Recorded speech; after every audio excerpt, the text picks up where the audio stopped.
से बोलिए कृष्ण भगवान की जय। बड़े सौभाग्य की बात है, महागौरी मंदिर प्रांगण में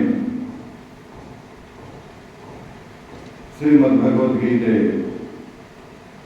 पाठ हर रविवार 10:30 बजे समय से होता है। इसी अंतराल में हम सब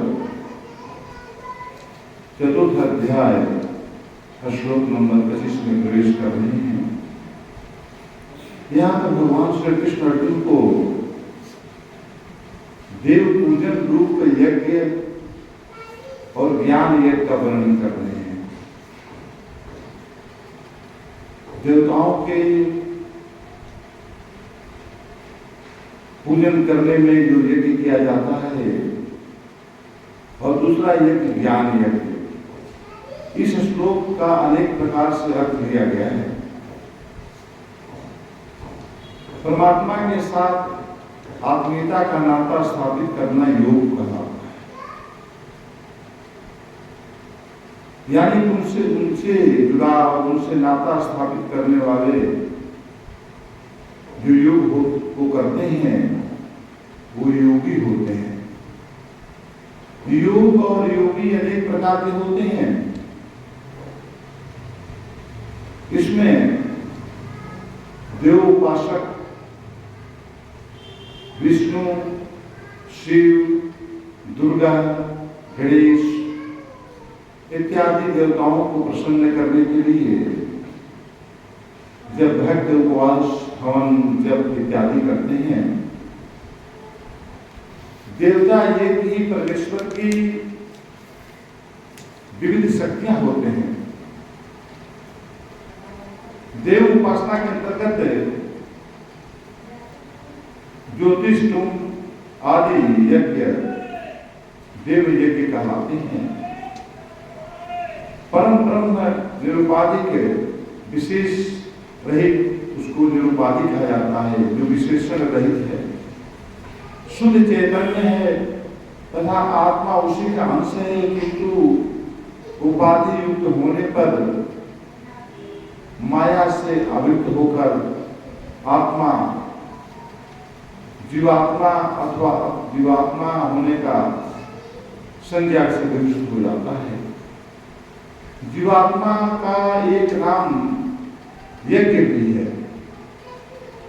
ज्ञानयोगी परमात्मा के साथ अभिन्नता की प्राप्ति के लिए ब्रह्म रूपी अग्नि में अपने स्वयं जीवात्मा की आहुति दे देता है और जीव ब्रह्मांडी में अपनी आहुति देकर ब्रह्म के साथ एकाकार हो जाता है।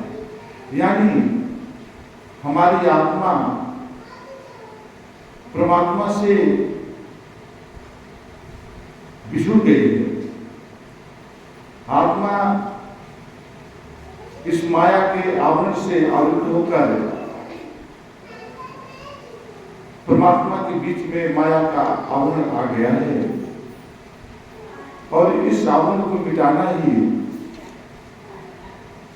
इस विधि से, इस यज्ञ से एक आत्मा का परमात्मा से मिलन का एक माध्यम बनता है। कहते हैं कि जैसे अग्नि में आहुति देने पर हवी जो होती है वो भी अग्नि का रूप धारण कर लेती है, उसी तरह से जब हम इस संसार में जब आत्मा का परमात्मा से संबंध स्थापित होता है तो उसके बीच में जो माया होती है वो भी उसका रूप बन जाता है। परम ब्रह्म सत्य ज्ञान और अनंत स्वरूप है, वो सत्य है और अनंत स्वरूप है। अनंत स्वरूप जिसकी कोई अंत ना हो और उसके साथ में परब्रह्म विज्ञान और अनंत भी है। विज्ञान और ज्ञान में अंतर यह होता है कि ज्ञान अपने आप में कुछ नहीं होता है, उसके पास निराकार रूप में वो अपने शक्तियों को निर्गुण में बनाकर रखती है। और जब वही ज्ञान जब इस माया के साथ संपर्क में आ जाती है तो विज्ञान को धारण कर लेती है। जैसे हम सभी को ज्ञात है कि जैसे इलेक्ट्रिक प्रवाह है, इलेक्ट्रिक प्रवाह जब तक से किसी उपकरण, चाहे वो बल्ब हो, एसी हो, कूलर हो, किसी भी चीज हो, उसके अंदर जब तक से प्रवेश नहीं करती है तब तक से वो निर्गुण रूप में रहती है। और जैसे ही प्रवेश कर जाती है उस उपकरण के साथ में, वैसे विज्ञान बन जाती है, ज्ञान विज्ञान बन जाता है और उसका सुख सारे संसार को मिलता रहता है। तो ये विज्ञान ज्ञान के समन्वय से ये स्थापित होता है। बताते हैं कि परब्रह्म सत्य ज्ञान और अनंत स्वरूप है, परम ब्रह्म विज्ञान और आनंद भी है। और इसमें क्या है कि आनंद भी इसमें छिपा हुआ है, आनंद से समाहित है। तो आनंद तब मिलता है जब ज्ञान विज्ञान का उदाहरण कर लेता है, उसमें एक आनंद पैदा होने लगता है। कहते हैं